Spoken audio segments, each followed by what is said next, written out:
Rugsėjo 17. Skaitinys iš Šventojo Apaštalo Pauliaus pirmojo laiško Timotiejui.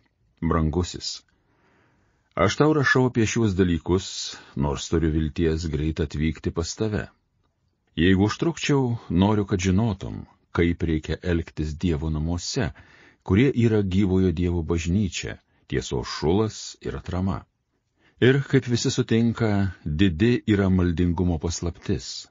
Jis pasirodė kūne, buvo dvasios paliudytas, pasirodęs angelams, paskelbtas pagonims, įtikėtas pasaulyje ir paimtas į šlovę. Tai Dievo žodis.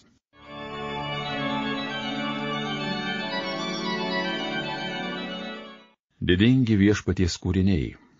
Visa širdimi Dievui dėkosiu, teisingųjų tarpe, didžioje jų bendryjoje. Didingi viešpaties kūriniai, nuostabūs tiems, kas juos myli. Didingi viešpaties kūriniai. Puošni prabangi jo kūryba, jo teisingumas tveria per amžius. Paliko veiklos stebuklingos paminklą, gerasis, maloningasis viešpats. Didingi viešpaties kūriniai. Maitina kiekvieną, kas jo šventai bijo, savo sandorą atmena amžiais. Galybę savo tautai parodė, atidavė jai žemę pagonių. Didingi viešpaties kūriniai. Alleluja, alleluja, alleluja. Tavo žodžiai viešpatie yra dvasia ir gyvenimas. Tu turi amžinojo gyvenimo žodžius. Alleluja, alleluja, alleluja. Iš Evangelijos pagal Luką. Jėzus kalbėjo, su kuo aš galėčiau palyginti šios kartos žmonės. Į ką jie panašus? Panašus jie į vaikus, kurie susėdę turgavietėje šaukė vieni kitiems. Mes jums grojome, o jūs nešokote. Mes giedojome raudas, o jūs neverkėte. Buvo atėjęs Jonas Krikštytojas. Jis nevalgė duonos, negėrė vyno, tai jūs sakėte, jis demono apsėstas. Atėjo žmogaus sūnus, jis valgo ir geria, tai jūs vėl sakote, štai rijūnas ir vyno gėrėjas, muitininkų ir nusidėjėlių bičiulis, bet išmintį pateisino visi jos vaikai. Tai viešpaties žodis.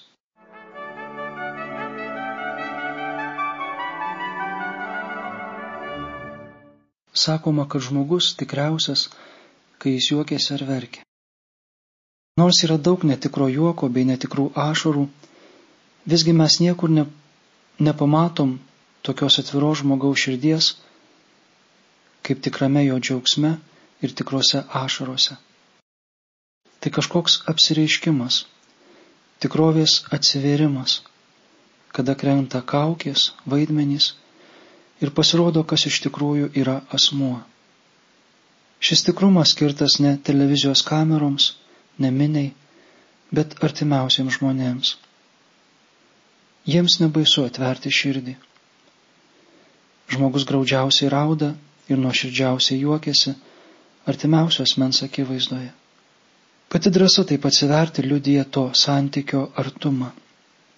Giliame santykyje natūralu informuoti draugą apie džiugiausias ir liūdniausias savo patirtis. Kartais net kasdien apie tai pasikalba artimiausi žmonės. Ir tai ne vien informacija, bet bendras turtas, draugystės ir artumo garantas. Ir draugui kiltų klausimas, ar aš tikrai tavo draugas, jei nuo jo būtų nuslėpta kažkas labai džiaugsmingo ar labai skaudaus. Sakoma, kad tikras draugas yra tas, su kuriuo suvalgyta pūdas druskos. Vadinasi, labai daug išgyventa, patirta kartu. Ir džiaugsmo, kai norisi sušukti, sustok akimirką žavinga, ir skausmo, kai dejuojama, daugiau nebegaliu. Nuostabu, kai žmogus turi tokį draugą. Ir tą santykį, tą draugystę augina dalindamasis džiaugsmu ir skausmu. O kartais ir pats santykis yra tikro džiaugsmo ir tikrų ašarų priežastis. Yra žmonių, kurie tokį santykį turi su Dievu ir jame patiria tą tikrumą, įsiliejantį džiaugsmu ar ašaromis. Net tas džiaugsmas būna toks didelis, kad irgi liejasi ašaromis. Kai kurie atsiskyrėliai turėdavo tokią stiprią ašarų malonę, kad ašaros jiems išgrauždavo griovelius skruostuose. O atėjus svečiui, negalėdami tos malonės sustabdyti ir sulaikyti ašarų, jie imdavo lupti svogūną, kad svečias nesijaustų nepatogiai ir nesuktų galvos, ko jie verkia. Kontempliatyvaus gyvenimo atstovai nėra nuskriausti žmonės, nepažįstantys džiaugsmo. Jie jį pažįsta daug geriau ir tikriau ir naudoja ne pakaitalus, ne džiaugsmo surogatus iš pasaulio, bet artinasi prie paties tikriausio džiaugsmo šaltinio. Mes jums grojome, o jūs nešokote. Mes giedojome raudas, o jūs neverkėte. Palyginimu apie vaikus, taip šaukiančius turgavietėje, Jėzus kviečia pagalvoti, kiek tikras mano santykis su juo, kiek tikras ir atviras aš pats šiame santykyje. Ar mane paliečia ta didi maldingumo paslaptis? Santykis su tuo, kuris apsireiškė kūne, buvo dvasios paliudytas, pasirodęs angelams, paskelbtas pagonims, įtikėtas pasaulyje, paimtas į šlovę. Koks mano santykis su juo? Tik proto ir žinojimo? Ar gilesnis širdies santykis? Ar jis uždega manyje ugningą džiaugsmą? Ar šoku kaip Dovydas iš to džiaugsmo? Ar raudu jo akivaizdoje kaip vaikas? Anekdote žmogų prajuokina netikėtumas ir neproporcingumas. Argi tai nebūdinga Dievo veikimui? Kiek dažnai jo dovanos ir malonės tokios netikėtos ir neproporcingai didelės. Likščiol prisimena vienas lyg ir nereikšmingas, bet giliai atmintin įsirašęs momentas, kai draugas perplaukęs tvenkinį iškelia rankas į vakaro dangų ir džiaugsmingai sušunka. Dieve, koks tu nuostabus. Nereikia slėpti savo džiaugsmo ir ašarų nuo Dievo, juk pasidalintas džiaugsmas didėja, o skausmas lengvėja. O santykis, draugystė nuo to tik auga.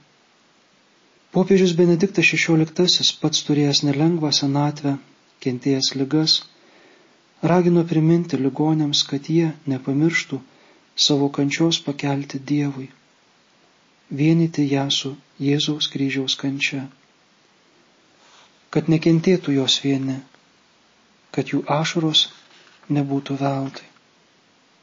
Viena moteris dalyjasi kraupia savo viziją patirtą avarijos metu. Technologijos tiek perims žmogaus kūną ir sąmonę, kad žmonių bendravimas pasidarys nenatūralus, dirbtinis. Nebus kančios, bet nebus ir tikro džiaugsmo. Ir kažkoks netikrumas persmelks žmogų, jo ryšius, santykius, ne tik su artimiausiais žmonėmis, bet ir su Dievu. Baisiai panašu į tiesą. Ypač kai pamatai, ką daro skaitmeninės technologijos vaikų gyvenime. Atrodo atakuojamas pats asmenybės centras. Užnuodijama tai, kad žmoguje yra skirta sutikti kitą, užmegzti ryšį, kurti santykį. Duok Dieve, kad ši vizija ir pranašystė neišsipildytų. Kad žmogus išsaugotų tai, kas jame tikriausia, asmeniškiausia ir žmogiškiausia. Mes jums grojome, o jūs nešokote. Mes giedojame raudas, o jūs neverkėte. Prisimena keistas priekaištas iš Evangelijos. Šį vakarą, kai žvelgsiu į praėjusią dieną, neapsiribosiu tik suskaičiuodamas padarytas nuodėmes ir atsiprašydamas. Dar mėginsiu prisiminti, kur širdis džiaugiasi kur liūdėjo. Ir apie tai Dievui papasakosiu šiek tiek plačiau.